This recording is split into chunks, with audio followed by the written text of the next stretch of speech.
প্রথম দফার ভোটেই বিক্ষিপ্ত অশান্তি দেখেছে কোচবিহার, কিন্তু ভোট শেষ হওয়ার পরেই দেখা গেল এক অন্য দৃশ্য।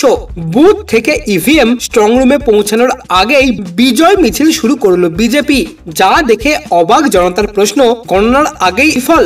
ভোট শেষ হতে না হতেই নতুন প্রতিযোগিতায় নেমে পড়লো কোচবিহারের তৃণমূল এবং বিজেপি। দুই দলই ভোট শেষ হতেই বিজয় মিছিল বার করে শহরে চলে মিষ্টি মুখের পালা। অনেকেই আবার আগে ভাগে খেলে নেন আবিরও।